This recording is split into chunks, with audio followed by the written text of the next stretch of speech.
ನಮಸ್ಕಾರ ಕೇಕೆ ಬೆಲೆ ಆಗಿದ್ದೀರಾ, ಎಲ್ಲರೂ ಆರಾಮಾಗಿದ್ದೀರಾ ಅಂತ ಅನ್ಕೋತೀನಿ. ಈಗ ಎಕ್ಸಾಕ್ಟಾಗಿ ನಾನು ಲಂಡನ್ನ ಬ್ರಿಟಿಷ್ ಮ್ಯೂಸಿಯಂ ಅಂತ. ಸೊ ಇಲ್ಲಿ ಎಂಟ್ರಿ ನಮಗೆ ಫ್ರೀ ಇರುತ್ತೆ. ಸೊ ಬನ್ನಿ ಹೋಗೋಣ. ಇನ್ನೇನು ಅಂತಂದರೆ ಎಲ್ಲೆಲ್ಲಿಂದ ಹೊಡ್ಕೊಂಬಂದಿರೋ ಎಲ್ಲ ಐಟಮ್ಸ್ಗಳನ್ನು ಇವರು ಸಂರಕ್ಷಣೆ ಮಾಡಿ ಇಟ್ಕೊಂಡಿದ್ದೀವಿ ಅನ್ನೋ ಥರ ತೋರಿಸ್ತಾರೆ. ಅದನ್ನು ನೋಡ್ಬೇಕಾದ್ರೆ ಹೊಟ್ಟೆ ಬೆಲೆ ಉರಿಯುತ್ತಂತೆ. ಸೊ ಈಗ ಉರ್ಕೊಳ್ಳೋಕ್ಕೋಸ್ಕರ ನಾನು ಹೋಗ್ತಾಯಿದ್ದೀನಿ.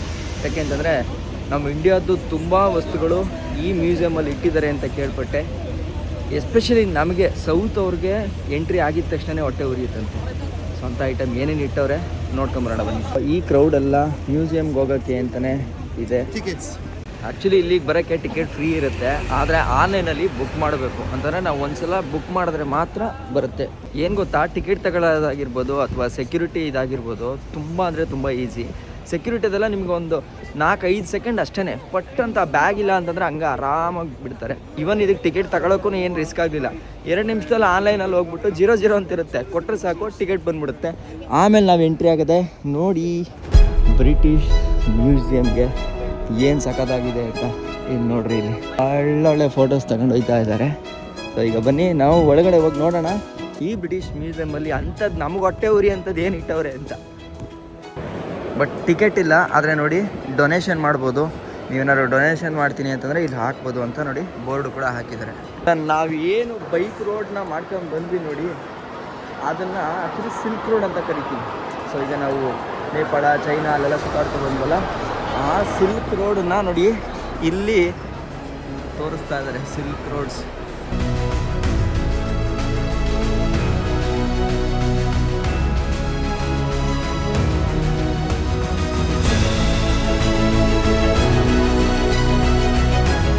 ನೋಡಿ. ಇಲ್ಲಿ ಈಜಿಪ್ಟಿಯನ್ಸ್ದು ಕೆಲವೊಂದು ಐಟಮ್ಸ್ಗಳನ್ನೆಲ್ಲ ನೋಡಿ ತಗೊಂಡ್ಬಂದಿದ್ದಾರೆ. ಲಂಡನ್ನಲ್ಲಿ ಮಕ್ಕಳಿಗೆ ಬಂದ್ಬಿಟ್ಟು ನೋಡಿ ಅದನ್ನೇ ತೋರಿಸಿ ಡ್ರಾ ಮಾಡೋಕ್ಕೆ ಹೇಳ್ತಾ ಇದ್ದಾರೆ. ಸೊ ಎಜುಕೇಷನಲ್ಲಿ ಯಾವ್ಯಾವ ಲೆವೆಲ್ಗೆ ಇವರು ರಿವಲ್ಯೂಷನ್ನ ತರ್ತಾ ಇದ್ದಾರೆ ನೋಡಿ. ವಾವ್, ಖುಷಿ ಆಗುತ್ತೆ ನೋಡಿ ಈ ಥರ ನೋಡೋಕ್ಕೆ. ನೋಡಿ ಎಲ್ಲ ಕೂತ್ಕೊಂಡು ಬರಿತಾ ಇದ್ದಾವೆ. ಗುಡ್. ಇದು ಯಾವುದಿದು? ಬಲಾವತ್ ಗೇಟ್ಸ್ ಅಂತೆ. ಸೊ 800ನೇ ಇಸ್ವಿದಿದು. ಸೊ ಅದನ್ನು ತಗೊಂಡು ಬಂದು ಇಲ್ಲಿ ನೋಡಿ ಹೆಂಗೆ ಪ್ರೊಟೆಕ್ಟ್ ಮಾಡಿ ಇಟ್ಕೊಂಬಿಟ್ಟವ್ರೆ ಅಂತ. ಸೊ ಇಲ್ಲಿ ನಾನು ಎಕ್ಸ್ಪ್ಲೈನ್ ಮಾಡ್ತೀನಿ ಅಂತಂದರೆ ಒಂದೊಂದನ್ನು ಎಕ್ಸ್ಪ್ಲೈನ್ ಮಾಡಿದ್ರೆ 1 ವರ್ಷ ಬೇಕು, ಅಷ್ಟೊಂದಿದೆ ಹಿಸ್ಟ್ರಿ. ಸೊ ಹಂಗಾಗಿ ನಿಮಗೆ ಜಸ್ಟ್ ಹಂಗೆ ತೋರಿಸ್ತಾ ಹೋಗ್ತೀನಿ.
ಇಲ್ಲಿರೋವೆಲ್ಲ ಅಲೆಕ್ಸಾಂಡರ್ ಕಾಲದ ಮೂರ್ತಿಗಳು ಮತ್ತು ಕಲ್ಲಿನ ಕೆತ್ತನೆಗಳು.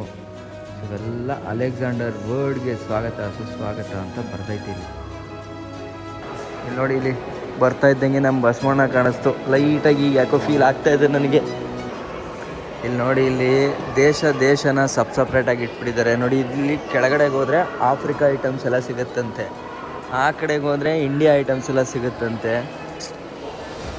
ಎಷ್ಟು ರಾಜಾರೋಷವಾಗಿ ತಗೊಂಬಂದಿರೋ ಪದಾರ್ಥನ ನಮಗೆ ತೋರಿಸ್ತಾ ಇದ್ದಾರೆ ಅನ್ನೋದು ಇಲ್ಲಿ ಗೊತ್ತಾಗುತ್ತೆ. ಆ್ಯಕ್ಚುಲಿ ಎಷ್ಟು ಚೆನ್ನಾಗಿ ಕಟ್ಟಿದ್ದಾರೆ ಅಂತಂದರೆ ಗ್ಯಾಲರಿ ಥರ ಮಾಡಿ ಮೇಲೆ ಕೆಳಗಡೆ ಫಸ್ಟ್ ಫ್ಲೋರು ಗ್ರೌಂಡ್ ಫ್ಲೋರು ಅಂದ್ಕೊಂಡು ಎಲ್ಲ ಕಡೆ ಇಟ್ಟಿದ್ದಾರೆ. ನಾನಿಲ್ಲಿ ಈಗ ಆಫ್ರಿಕಾ ಐಟಮ್ಸ್ ಏನೇನು ತಂದಿರ್ಬೋದು ಅಂತ ನೋಡೋಣ ಅಂತ ಬಂದೆ. ಇಲ್ಲಿ ನೋಡ್ರಿ, ಇಲ್ಲಿ ಅವರು ಕಟ್ಕೋತಾರೆ ಗೊತ್ತಾ. ಸೊ ಆ ಐಟಮ್ಸ್ಗಳೆಲ್ಲ ಐತೆ ನೋಡಿ ಇಲ್ಲಿ ತಗಡ್ದು. ಮತ್ತು ನೋಡಿ ಅವರು ಡ್ಯಾನ್ಸ್ ಎಲ್ಲ ಮಾಡ್ತಾರೆ ಗೊತ್ತಾ, ಎಲ್ಲ ಫುಲ್ ಕಟ್ಕೊಂಡು ಆ ಥರದ ಐಟಮ್ಸ್ ನೋಡಿ.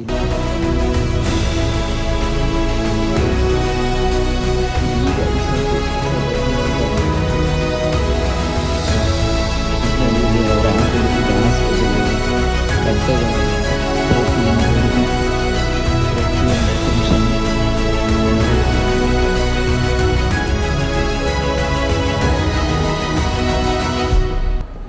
ನೋಡಿ ಇಲ್ಲಿ ದೇಶನ ಲೈನಾಗಿ ಇಟ್ಬಿಟ್ಟಿದ್ದಾರೆ. ಯಾವ ದೇಶದಲ್ಲೂ ಬಿಟ್ಟಿಲ್ಲ ಇವರು. China and south Asia 33, India Amaravati 33, Chinese ಜಡೆ 33B, ಈ ಥರ ಎಲ್ಲ ದೇಶನೂ ಎತ್ಬಿಟ್ಟವ್ರ ಗುರು ಇವರು. ಈಗ ಬನ್ನಿ ಹೋಗೋಣ 33 ಹೇಗೆ ನೋಡೋಣ, ಹೊಟ್ಟೆ ಅವ್ರ ಬರೋಣ ಸ್ವಲ್ಪ. ನೋಡಿ ಇದೆಲ್ಲ ಚೈನಾದವರ ಐಟಮ್ಮು. ಆದರೆ ಚೈನಾದಲ್ಲಿ ಏನು ಅಂತಂದರೆ ಗಣಪತಿನೂ ತಂದಿಟ್ಟವ್ರಲ್ಲ ನೋಡಿ ಇಲ್ಲಿ. ಬಟ್ ಚೈನಾ ಅಂತ ಮೆನ್ಷನ್ ಮಾಡಿದ್ರು. ಸೌತ್ ಏಷ್ಯಾ ಅಂತಂದರೆ ಚೈನಾ ಮತ್ತು ಸೌತ್ ಏಷ್ಯಾ ಎರಡೂ ಸೇರಿ ಬಂದಿರೋದು. ನೋಡಿ ಗಣಪತಿದು ಎಂಥ ವಿಗ್ರಹ ಗುರು ಇದು, ಯಪ್ಪ. Mother India. ನೋಡಿ ಇಲ್ಲಿ ನಟರಾಜ, ಶಿವ ನಟರಾಜ, ಸೌತ್ ಏಷ್ಯಾ. ನೋಡಿ ಮಥುರಾ ನೋಡ್ತಿದ್ದೀರಲ್ಲ, ಮಥುರಾ ಕಲ್ಲಿದು. ಈ ಕಡೆಗೆ ಬಂದರೆ ಇದೆಲ್ಲ ಇಂಡಿಯಾದೆ ನೋಡಿ. ಫೋಟೋಗ್ರಾಫ್ ಆಫ್ ಸಾಂಚಿ ಯಕ್ಷಿ, ಇವೆಲ್ಲ ನೋಡ್ಕೊಳ್ಳಿ ನಮ್ಮದೇ. ನಮ್ಮ ಐಟಮ್ನೇ ನೋಡ್ಕೊಂಡು ಹೊರ್ಕೊಂಡು ಹೋಗ್ಬೇಕಷ್ಟೆ. ಅಂದರೆ ಪ್ರಾಬ್ಲಮ್ ಏನು ಅಂತಂದರೆ ನಮಗೆ ಇದು ಅಲ್ಲಿರೋವರೆಗೂ ಇದ್ರ ಬೆಲೆ ಗೊತ್ತಾಗಲ್ಲ. ಹೊರಗಡೆ ಅವ್ರು ತಗೊಬಂದ ಮೇಲೆ ಬಾಯಿ ಬಿಡ್ಕೊತೀವಿ. ಆ ಥರ ಆಗೋಗಿದೆ. ಎಷ್ಟೊಂದು ಸ್ಟಾಂಪ್ಸ್ಗಳನ್ನ ಕೂಡ ಬಂದು ಕಲೆಕ್ಟ್ ಮಾಡಿದ್ದಾರೆ ನೋಡಿ. ಸೌತ್ ಏಷ್ಯಾ ಎಲ್ಲೆಲ್ಲಿಂದ ಏನೇನು ತಗೊಂಬಂದಿದೆ ಅಂತ ಆಗ್ತಾ ಇರೋದು ಇದು ನೋಡಿ. ಇದು ಕಾಳಿ ಮಾತಾನು ಕೂಡ ಬುಡದೆ ಎತ್ಕೊಂಬಂದವ್ರೆ ಇವರು. ಕಾಳಮ್ಮ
ನೋಡಿ. ಶ್ರವಣ ಬೆಳಗೊಳದಿಂದ ತಂದಿರೋಂಥ ಸ್ಟ್ಯಾಚ್ಯೂನು ಕೂಡ ಇವರು ಇಟ್ಕೊಂಡ್ಬಿಟ್ಟವ್ರೆ.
ಚೈನಾದವ್ರ ಐಟಮ್ಸು ಎಲ್ಲ ಗೋಪುರದಲ್ಲಿ ಅವರೇ ಕಂಡುಹಿಡಿದಿರೋ ಗೋಪುರದಲ್ಲಿ ಫೋಟೋ ತಗೊಂಡು ಹೋಗ್ತಾರೆ ಅಷ್ಟೆ.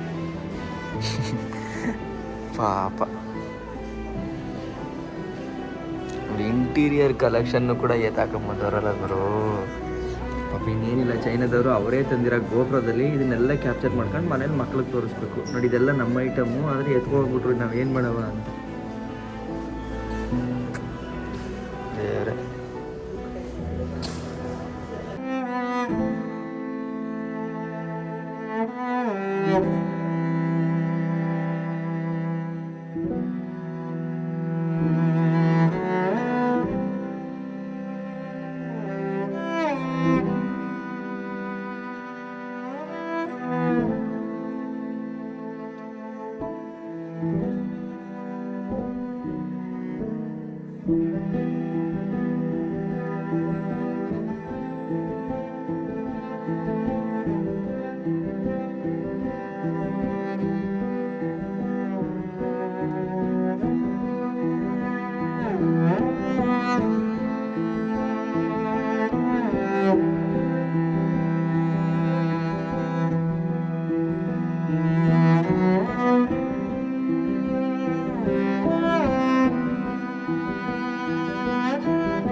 ಇಲ್ಲಿ ನೋಡಿ, ಈ ಒಂದು ಮ್ಯೂಸಿಯಂನ ಫ್ಯೂಚರ್ ನಾವು ಹೆಂಗೆ ಮಾಡ್ತೀವಿ ಅನ್ನೋದನ್ನು ಈ ಥರ ತೋರಿಸ್ತಾ ಇದ್ದಾರೆ.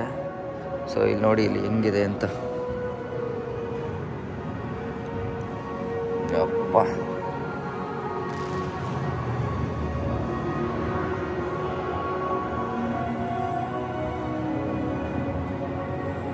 ಮ್ಯೂಸಿಯಂನ ನೋಡೋದಾಗ ಅಬ್ಸಲ್ಯೂಟ್ಲಿ ನಮಗೆ ಬೇಜಾರಾಗೇ ಆಗುತ್ತೆ. ಯಾಕೆ ಅಂತಂದ್ರೆ ಅವೆಲ್ಲ ನಮ್ಮ ವಸ್ತುಗಳು. ನಾನು ವಿಡಿಯೋ ಶುರು ಮಾಡ್ಬೇಕಾದ್ರೆ ನಿಮ್ಗೆ ಹೇಳಿದ್ದೆ ಇದೆಲ್ಲ ಅಲ್ಲಿಂದ ಒಡ್ಕೊಂಬಂದೆಲ್ಲ ಇಟ್ಟಿದ್ದಾರೆ ಅಂತ. ಬಟ್ ಒಳಗೆ ಹೋದ್ಮೇಲೆ ನನಗೆ ಏನ್ ಅನ್ನಿಸ್ತು ಅಂತಂದ್ರೆ, ಈ ವಿಗ್ರಹಗಳು ಅಥವಾ ಇಂಥ ಐಟಮ್ಸ್ ಗಳೆಲ್ಲ ನಮ್ಮಲ್ಲಿ ಇನ್ನೂ ಇದ್ದಿದ್ರೆ ಆತರ ಸಂರಕ್ಷಣೆ ಮಾಡ್ಕತಾ ಇದ್ವಾ ಅಂತ. ಸೊ ನಾವು ಎರಡೂ ರೀತಿಲಿ ಯೋಚನೆ ಮಾಡಬೇಕು. ಈಗ ಒಂದು ನಮ್ಮ ಕಲ್ಚರನ್ನು ಇಡೀ ಪ್ರಪಂಚಕ್ಕೆ ಅವರೊಂದು ಮ್ಯೂಸಿಯಂ ಮಾಡಿ ಅಲ್ಲಿ ತೋರಿಸ್ತಾ ಇದ್ದಾರೆ. ಜೊತೆಗೆ ಅಲ್ಲಿ ಜನಗಳಿಗೆ ಏನು ಅಂತಂದ್ರೆ ಇದು ಹವ್ಯಾಸ. ಸೊ ಎಲ್ಲಾ ವಸ್ತುಗಳನ್ನ ಕಲೆಕ್ಟ್ ಮಾಡೋದು, ಅದನ್ನ ಇಡೋದು, ಪ್ರೊಟೆಕ್ಟ್ ಮಾಡ್ಕೊಳ್ಳೋದು. ಆ ಪ್ರೊಟೆಕ್ಟ್ ಮಾಡ್ಕೋಬೇಕು ಅನ್ನೋ ಒಂದು ಭಾವನೆ ಇದೆ ಗೊತ್ತಾ, ಅದನ್ನ ನಾವು ಅಡಾಪ್ಟ್ ಮಾಡ್ಕೊಂಡ್ರೆ ಇನ್ನೂ ನಮ್ಮೂರಲ್ಲಿ ಅಂತ ಬೇಜಾನ್ ವಸ್ತುಗಳಿದೆ. ಅವೆಲ್ಲನೂ ಕೂಡ ಇಟ್ರೆ ಬ್ರಿಟಿಷ್ ಮ್ಯೂಸಿಯಂ ನ 100ರಷ್ಟು ದೊಡ್ಡ ಮ್ಯೂಸಿಯಂ ನಮ್ಮೂರಲ್ಲಿ ನಾವು ಮಾಡಬಹುದಾಗಿರುತ್ತೆ. ಸೊ ನನಗೇನ್ ಅನ್ನಿಸ್ತು, ಪ್ರತಿ ಸಲ ನಾವು ಒಬ್ಬರನ್ನ ಬ್ಲೇಮ್ ಮಾಡೋದಕ್ಕಿಂತನೂ ಕೂಡ ಹೆಚ್ಚಾಗಿ ನಮ್ಮಲ್ಲಿ ನಾವು ಏನ್ ಬದಲಾವಣೆ ಮಾಡ್ಕೊಂಡ್ರೆ ನಮ್ಮ ಸ್ಥಿತಿಗತಿಗಳು ಚೆನ್ನಾಗ್ ಆಗತ್ತೆ ಅನ್ನೋದ್ರ ಬಗ್ಗೆ ಯೋಚನೆ ಮಾಡಬೇಕು ಅಂತ ನನಗನ್ಸುತ್ತೆ. ಅದು ಏನೇ ಆತರ ಸಮಾಧಾನ ಮಾಡ್ಕೊಂಡ್ರು ಕೊನೆಗೆ ಒಂದು ಫೀಲ್ ಆಗತ್ತೆ, ಒಂದು ಗಿಲ್ಟ್ ಕಾಡುತ್ತೆ. ಅಯ್ಯೋ ಇವೆಲ್ಲ ಇವ್ರು ಎತ್ಕೊ ಬಂದ್ರಲ್ಲ ಅನ್ನೋದೊಂದು ಗಿಲ್ಟ್ ಕಾಡುತ್ತೆ. ಅದ್ರ ಜೊತೆನಲ್ಲಿ ನಾನು ಯೋಚನೆ ಮಾಡಿದ್ದೇನು ಅಂದ್ರೆ,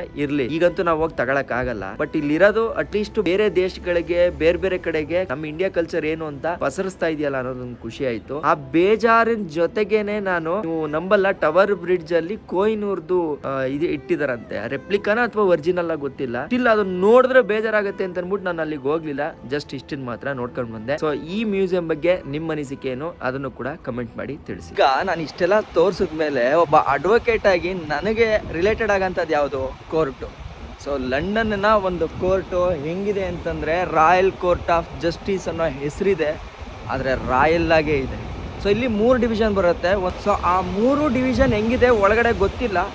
ಒಳಗಡೆ ಅಂತೂ ಪರ್ಮಿಷನ್ ಇಲ್ಲ ವಿಡಿಯೋ ರೆಕಾರ್ಡ್ ಮಾಡೋಕ್ಕೆ. ಅಟ್ಲೀಸ್ಟ್ ನಾನು ಒಳಗಡೆ ಹೋಗಿ ಅಲ್ಲಿ ನನಗೆ ಹೆಂಗೆ ಅನಿಸುತ್ತೆ ಅನ್ನೋ ಅನುಭವನ ನಾನು ನಿಮ್ಮ ಹತ್ರ ಶೇರ್ ಮಾಡ್ಕೊತೀನಿ, ಅದು ಅವರು ಒಳಗಡೆಗೆ ಬಿಟ್ಟರೆ. ಸೊ ಇಲ್ಲಿ ನೋಡ್ತಾ ಇದ್ದೀರಾ, ಇದು ಲಂಡನ್ನ ರಾಯಲ್ ಕೋರ್ಟ್ ಆಫ್ ಜಸ್ಟಿಸ್. ನೋಡೋಣ ನಮ್ಗೆ ಇವಾಗ ಇಲ್ಲಿ ಎಂಟ್ರಿ ಸಿಗುತ್ತಾ ಅಂತ. ನೋಡ್ರಿ, ಇಲ್ಲಿ ಮೊನ್ನೆ ಈ ಬಸ್ಸಲ್ಲೇ ಬಂದಿದ್ದೆ, ನೋಡಿದೆ. ಸೊ ಹಂಗಾಗಿ ಇದನ್ನು ನೋಡ್ಕೊಂಡು ಹೋಗೋಣ ಅಂತ ಬಂದಿದ್ದೀನಿ. The royal court of justice. ಕೋರ್ಟ್ನ ಬಿಲ್ಡಿಂಗ್ ಹೆಂಗಿದೆ ಅಂತಂದರೆ ಯಾವುದೋ ಅರಮನೆ ನೋಡ್ದಂಗೆ ಅನ್ನಿಸ್ತಾ ಇದೆ. ಬಟ್ ಒಳಗಡೆ ನನಗೆ ಪರ್ಮಿಷನ್ ಸಿಗುತ್ತೋ ಇಲ್ವೋ ಗೊತ್ತಿಲ್ಲ, ನೋಡೋಣ. ಎಂಟ್ರಿ ತಗೋತೀನಿ, ಅದಾದಮೇಲೆ ಏನಾಗುತ್ತೆ ಅಂತ. ಸೊ ಇಲ್ಲಿ ಹಾಕಿದ್ದಾರೆ ಓಪನಿಂಗ್ ಅವರ್ಸ್ ಬಂದ್ಬಿಟ್ಟು 9 ಗಂಟೆಯಿಂದ 4:15 ಒಳಗಡೆ ಅಂತ. ಸೊ ಎಂಟ್ರಿ ತಗೊಳ್ಳೋಣ ಬನ್ನಿ. ಎಸ್,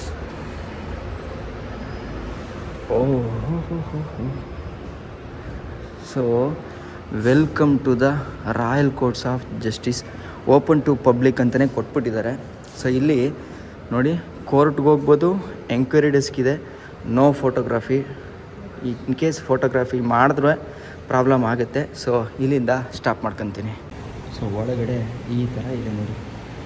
ಸೊ ನೋಡಿ ಇವೆಲ್ಲ ಕೋರ್ಸೇನೆ, ಬಟ್ ಆದರೆ ಯಾರೂ ಇಲ್ಲ ನೋಡಿ ಇಲ್ಲಿ. ಆ್ಯಕ್ಚುಲಿ ಮೊಬೈಲ್ ವೀಡಿಯೋ ಮಾಡೋಂಗಿಲ್ಲ, ರಿಸ್ಕ್ ತಗೊಂಡು ಮಾಡ್ತಾಯಿದ್ದೀನಿ, ನೋಡ ಏನಾಗುತ್ತೆ ಅಂತ. ಎಸ್,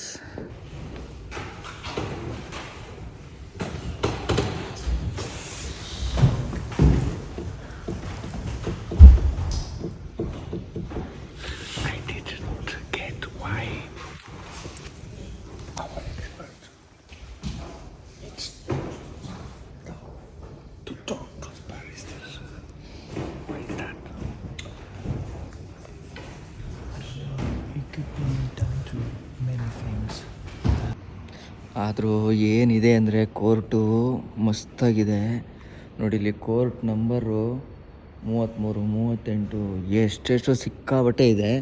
ಸೊ ನಾನು ಒಳಗಡೆ ನೋಡಿದ್ನಲ್ಲ, ಡಿಫ್ರೆಂಟಾಗಿದೆ ಕೋರ್ಟ್ ಪ್ರಿಮಿಸಸ್ ಮಾತ್ರ. ಜಸ್ಟ್ ಇವಾಗ ತಾನೇ ಕೋರ್ಟಿಂದ ಹೊರಗಡೆಗೆ ಬಂದೆ. ಸೇಮ್ ನಮ್ಮಲ್ಲಿ ಹೆಂಗಿದೆಯೋ ಅದೇ ಥರನೇ ನಡೆಯುತ್ತೆ. ಬಟ್ ಆದರೆ ಏನು ಅಂತಂದರೆ ಇಲ್ಲಿ ಒಂದು ಸಣ್ಣ ಇದಿರುತ್ತೆ ಗೊತ್ತಾ, ಆಕ್ಸಿಡೆಂಟ್ ಕೇಸು ತುಂಬಾ ಸ್ಟ್ರಿಕ್ಟಾಗಿ ಮಾಡ್ತಾರೆ. ಒಂದು ಆಕ್ಸಿಡೆಂಟ್ ಆಗಿರೋ ಒಂದು ವಿಚಾರನ ಎರಡೂ ಕಡೆಯಿಂದ ಇನ್ವೆಸ್ಟಿಗೇಷನ್ ಆಫೀಸರ್ ಒಬ್ಬೊಬ್ಬರನ್ನ ಇಡ್ತಾರೆ. ಅವ್ರ ವಾದನ ಅವ್ರು ಮಂಡಿಸ್ತಾರೆ, ಇವ್ರ ವಾದನ ಇವ್ರು ಮಂಡಿಸ್ತಾರೆ. ಅಡ್ವೊಕೇಟ್ಸ್ ಅಲ್ಲದೆ ಒಂದು ಟೀಮ್ ಇರುತ್ತೆ.